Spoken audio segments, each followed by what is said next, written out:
Salut à tous, c'est Droid de Combo Production et Meta 7588, bien le bonjour. Bonjour. Ouais, aujourd'hui on va vous parler d'un épisode de Doctor Who qui est considéré comme l'un des pires de toute la série, qui s'appelle Time Lash. Et qui selon moi n'est pas le pire, il y en a aucun qui est vraiment horrible, franchement. C'est pas... Moi il y en a que j'aime pas, hein, c'est... Peut-être éloigne un peu ton micro là, parce que ça... Oui. Encore moi je trouvais que ça allait, franchement il y a certains épisodes où on se dit ouais c'est bof, c'est tout, mais sur celui-là, il a pas été considéré comme l'un des pires, franchement je l'ai adoré, hein. C'est peut-être l'un de mes préférés avec Colin Baker. Après, c'est sûr que c'est pas le pire, enfin, il y en a pas vraiment qui sont mauvais. Bah moi j'en ai vu quelques-uns qui étaient mauvais, mais plus dans la nouvelle série. Oui, moi je te parle de l'ancienne. Ouais, dans l'ancienne il n'y a aucun problème. Après, dans la nouvelle, oui, c'est varié, hein. C'est vraiment très varié. Bon, tout de suite, on va vous raconter le résumé de cet épisode. Alors, je laisse Meta tout raconter. Voilà, bah, bien sûr, avec mes talents de narration légendaires. Hein. donc l'histoire se passe donc, sur la planète Carfel, déjà visitée par le Docteur. Sur cette planète, il y a un dictateur qu'on ne voit jamais, d'ailleurs, qui s'appelle Borad, si je ne me trompe pas. Ouais, c'est ça. Et la planète risque d'entrer en guerre avec la planète adjacente justement. Et donc le docteur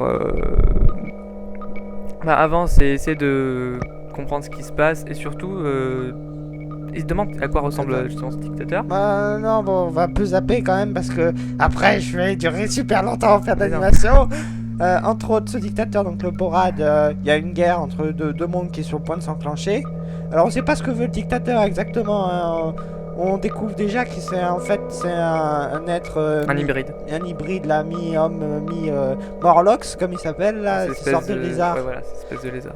Ouais mais alors, le docteur, en fait il veut détruire la planète en enclenchant cette guerre. Comme ça il pourra la repeupler avec son espèce. Et justement pour faire ça, il voudrait s'accoupler avec la charmante Perry. Hein, franchement Perry, la peau, elle est en bave, hein, parce que dans... Comment elle s'appelait déjà la troisième histoire de Twilight of Time Lord. C'était laquelle? Ah ouais. Oh c'est pas important ça. Enfin bref. Et là aussi, c'était le sujet des expérimentations, bizarrement, c'est toujours Perry qu'on prend. Bon, quoi qu'il en soit, à la fin ce dictateur donc se fait renverser. Tout revient, on va dire, à la normale sur la planète. Et tenez, on vous a pas parlé du Time Lash. Donc le Time Lash, fameux couloir c'est un couloir temporel qui va donc lier, qu'utilise le Morlock pour le Borad pour expulser les rebelles. Les rebelles, ouais, les renvoyer dans leur, les envoyer sur Terre. Bon, en tout cas, toi, t'en as pensé quoi de cet épisode? Personnellement, j'ai trouvé bien, surtout qu'il y avait un peu de suspense quant à la vraie identité de ce fameux dictateur Borad. Hein. Ouais. Ensuite, franchement, moi j'ai bien aimé le côté, tu vois, on s'y attendait pas au fait qu'il voulait se reproduire et... Oui. On savait pas trop en fait ce que c'était son plan. Ouais, c'est très bien à la fin. Et d'ailleurs, il y a H.G. Wells qui apparaît dessus. Ah oui, c'est vrai, oui. Qui est un fameux auteur de science-fiction. Hein. Ouais, vous connaîtrez sûrement cet auteur pour la fameuse Time Machine. Et La Guerre des Mondes aussi. Ah oui, je me rappelle ça aussi. The War of the Worlds. Et d'ailleurs, dans l'épisode, il y a beaucoup de références justement. Il y a beaucoup de références. Ouais, c'était plutôt sympa. Hein. Oui. Ensuite, qu'est-ce qu'on peut dire d'autre? Déjà, t'en as, franchement, au niveau décor, parce que j'ai lu dans le petit papier à l'intérieur que les décors étaient ratés et tout. Et pourtant, franchement, quand je l'ai vu, je me suis dit, non, il y a rien de... Non. C'est un épisode comme un autre. Oui, on est d'accord, non, il n'y avait rien de vraiment raté. Franchement, c'était des décors, quoi. Enfin, c'est pas raté du tout. Non, c'est pas raté du tout.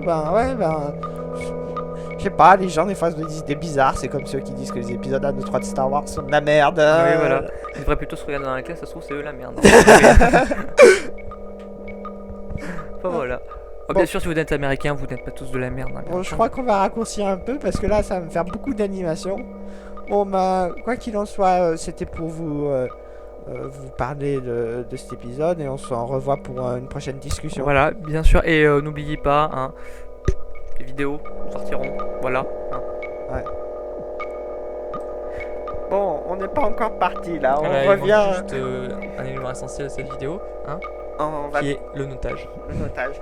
Bah oui. Bon, bah, tu donnerais quelle note à cet épisode? En considérant que 6, c'est ceux que t'as, on va dire, aimé, mais Je ça dirais allait. 7,5. Je dirais 7,5. 7,5. 7,5. Ouais, 7, moi je considère que c'est la moyenne. Ça veut dire que c'est un épisode Voilà. moyen. On va dire. C'est moyen plus là. C'est moyen. Un peu plus. Un peu plus. Ouais, Moyen on va demi dire que plus. c'est dans tous les épisodes. Moi, je les note quasiment tous en 7. Bon. En tout Ouais. cas, moi, la note que je lui donne, parce que j'ai vraiment aimé cet épisode, serait 8. Ouais, 8 parce que c'est un peu au-dessus de la moyenne. d'accord. Bon, bah, cette fois à plus, c'est pour de bon. Et voilà. À une Et prochaine vidéo. à bientôt voilà, pour des prochaines vidéos.